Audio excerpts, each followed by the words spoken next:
CM ಜೊತೆ ಫೋನ್ನಲ್ಲಿ ಚರ್ಚೆಯನ್ನ ಮಾಡಿದ್ದೇನೆ.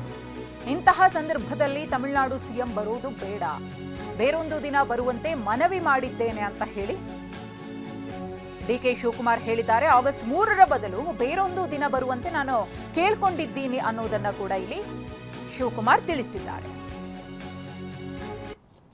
ನಮ್ಮ ತಮಿಳುನಾಡು ಮುಖ್ಯಮಂತ್ರಿಗಳು ಅವರು ಕೂಡ ಇಲ್ಲಿಗೆ ಬರಬೇಕು ಅಂತೇಳಿ ಅವರು ಇಂಗಿತ ವ್ಯಕ್ತಪಡಿಸಿ ನನಗೆ ಅವರ ಚೀಫ್ ಸೆಕ್ರೆಟರಿ ಅವರು ನಮ್ಮ ಚೀಫ್ ಸೆಕ್ರೆಟರಿ ಅವರಿಗೆ ಪತ್ರವನ್ನು ಬರೆದಿದ್ದಾರೆ. 3ನೇ ತಾರೀಕು ಬರಲಿಕ್ಕೆ ಎಲ್ಲ ಮಾಹಿತಿಯನ್ನು ಕೂಡ ಅವರು ಕೊಟ್ಟಿದ್ದಾರೆ. ಸೊ ನನ್ನ ಹತ್ರ ಕೂಡ ಮಾತಾಡಿದ್ದಾರೆ, ನಾನು ಅವ್ರ ಹತ್ರ ಮಾತಾಡಿದ್ದೇನೆ. ಅವರ ಅಭಿಪ್ರಾಯ ಕೂಡ ಅವರ ರಾಜ್ಯದ ಹಿತ ಕಾಪಾಡಬೇಕು ಅನ್ನೋದು ಅವರ ಕರ್ತವ್ಯ ಇರ್ತದೆ. ನಮ್ಮ ಅಭಿಪ್ರಾಯ ಕೂಡ ನಾವು ನಮ್ಮ ರಾಜ್ಯದ ಹಿತವನ್ನು ಕಾಪಾಡಬೇಕು ಅಂತ ಕೂಡ ಇದೆ. ಸೌಹಾರ್ದತೆಯಿಂದ ಇದನ್ನು ಬಗೆಹರಿಸ್ಕೊಳ್ಳೋಕ್ಕೆ ಸಾಧ್ಯನಾ ಅನ್ನೋದು ಅವರು ಚಿಂತನೆ ಮಾಡ್ತಾ ಇದ್ದಾರೆ, ನಾವು ಚಿಂತನೆಯನ್ನು ನಾವು ಮಾಡ್ತಾ ಇದ್ದೇವೆ.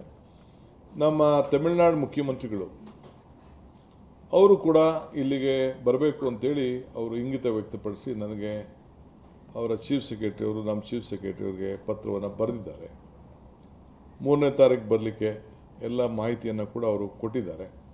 ಒಳ್ಳೆಯ ವಾತಾವರಣದಲ್ಲಿ ಒಂದು ಮೀಟಿಂಗ್ ಮಾಡೋಣ ಅಂಥೇಳಿ ನಾನು ರಿಕ್ವೆಸ್ಟ್ ಮಾಡಿಕೊಳ್ಳಿಕ್ಕೆ ಈಗಲೇ ನನ್ನ ಕೊಲೀಗ್ಸ್ ಹತ್ರ ಎಲ್ಲ ನಾನು ಮಾತಾಡ್ತೀನಿ.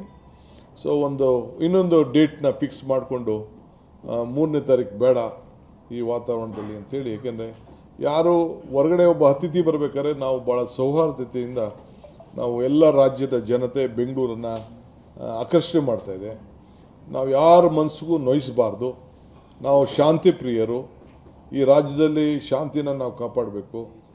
ಅವರು ನಮ್ಮಲ್ಲಿ ಕೆಲಸ ಮಾಡ್ತಾರೆ, ನಮ್ಮವ್ರು ಬೇರೆ ಕಡೆ ಕೆಲಸ ಮಾಡ್ತಾರೆ, ಯಾರಿಗೂ ತೊಂದರೆ ಆಗಬಾರ್ದು. ಸೊ ಎಮೋಷ್ನಲ್ಲಿ ತೀರ್ಮಾನಗಳನ್ನು ಮಾಡೋಕ್ಕಾಗಲ್ಲ. ಇದಕ್ಕೆ ನಾನೇ ಅವ್ರಿಗೆ ರಿಕ್ವೆಸ್ಟ್ ಮಾಡಿಕೊಂಡು ಇದಕ್ಕೆ ಮುಂದಕ್ಕೆ ಹಾಕೋಣ ಅಂಥೇಳಿ ನಾನು ಅವ್ರಿಗೆ ರಿಕ್ವೆಸ್ಟ್ ಮಾಡ್ಕೊಂಡಿದ್ದೇನೆ. ಅದು ಕೂಡ ನಾನು ಈಗ ನಮ್ಮ ಕೊಲೀಗ್ಸ್ ಜೊತೆ ಚರ್ಚೆ ಮಾಡಿ ಈ ತೀರ್ಮಾನಕ್ಕೆ ಬಂದಿದ್ದೇವೆ. ನಾನು ಆಗ ರೆಡಿ ಮಾಡ್ಕೊಂಡಿದ್ದೇನೆ.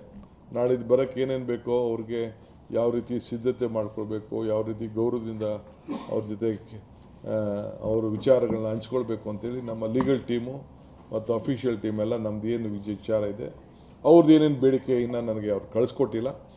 ಕಳಿಸ್ಕೊಂಡಾಗ ಅದರ ಬಗ್ಗೆ ನಾವು ಲೀಗಲಾಗಿ ಏನೆಲ್ಲ ನಮ್ಮ ರಾಜ್ಯದ ಹಿತ ಅವ್ರ ರಾಜ್ಯದ ಹಿತ ಕಾಪಾಡಬೇಕು ಅನ್ನೋದು. ಏಕೆಂದರೆ ನಮಗೇನು ಅವ್ರಿಗೆ ಒಳ್ಳೇದಾಗಲಿ ಅನ್ನೋದು ನಮ್ಗೆ ಆಸೆ ಇದೆ. ಅವ್ರಿಗೇನು 177 TMC ಕೊಡಬೇಕು ಅಂತ